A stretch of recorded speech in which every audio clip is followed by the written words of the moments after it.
Hi folks, Dan Wilder here at Norcross Wildlife Foundation. I'm in a part of the Tupper Hill parcel, our main property, that I like to really talk about forest succession and the effects of deer on the landscape. I'll point out an area right in front of me here. This is a pretty typical area for us at Norcross.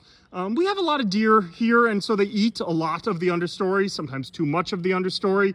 So we get a lot of areas where we see a whole heck of a lot of, in this case, New York fern. Also hay-scented fern is pretty common, and a whole heck of a lot of witch hazel. A common understory shrub, good habitat, but one that the deer don't eat. And you know, this is in front of me at least, for this immediate area, is a pretty low diversity area. I'm looking at a lot of witch hazel. I'm looking at a lot of ferns. It's New York fern right here. As we get down a little lower, it looks like it's mostly cinnamon fern. But there's not a lot else. What I'm not seeing in here that I'd love to see more of is some young maples, some young oaks, you know, some other species. So spinning us around, I'm gonna take you down what we call Piney Road. Piney Road is interesting. This is an old red pine plantation. See the standing snag right there. And see all of these leftover logs kind of here. This is a red pine plantation that failed pretty catastrophically and was just kind of left to fall. And so what we've got in here is this kind of unintentional slash carpet. It's a site where the deer can still access it. I mean, they can walk this road as easily as I can, but then getting into the rest of this is a lot more challenging. We get deer browse in here. It's not that they're not coming in here, but it's definitely a reduced deer browse. And with it comes this really robust succession that's occurring in front of us with a really high diversity. So for example, I've got right here pin cherry. Species I'd love to see more of at the sanctuary. About 400 different caterpillars that'll feed on the cherries, and we don't have nearly as much of them as I would like.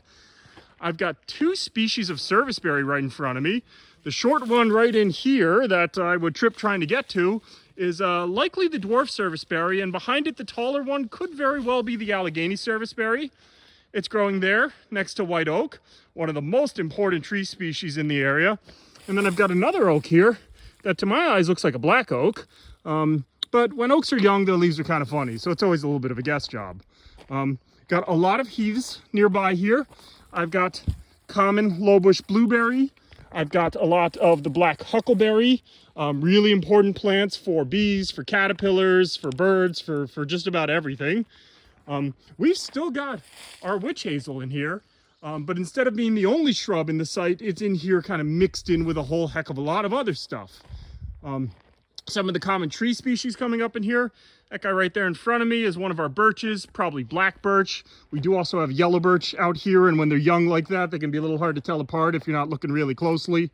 And some interesting forbs of the area, really blooming nicely right now, are the world loosestrifes. These yellow flowered guys here. Not to be confused with purple loosestrife. Purple loosestrife is an invasive species. This yellow loosestrife in front of us, the world loosestrife, is a native species. That kind of blue-gray shrub I've got in there, surrounded by all these, this slash, is the hillside blueberry, Vaccinium pallidum, another one of the lowbush blueberries. Maybe a little less common than lowbush blueberry, but probably about equal.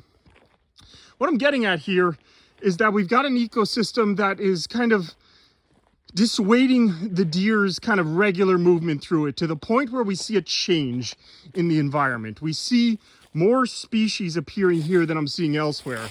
That deeply cut oak leaf right there makes me think scarlet oak. And then right here is maleberry, another one of the heaths, related to the blueberries, but doesn't produce a berry in the typical sense. I could do this for hours. There's all sorts of cool stuff out here. Come visit Norcross at some point. Ask us about what we're doing. Take a walk on our public trails. This is one you're going to have to just enjoy from the video, though. This is not one that's in the public area, but I love to share it with you here anyway. Have a good one, everyone. Happy planting.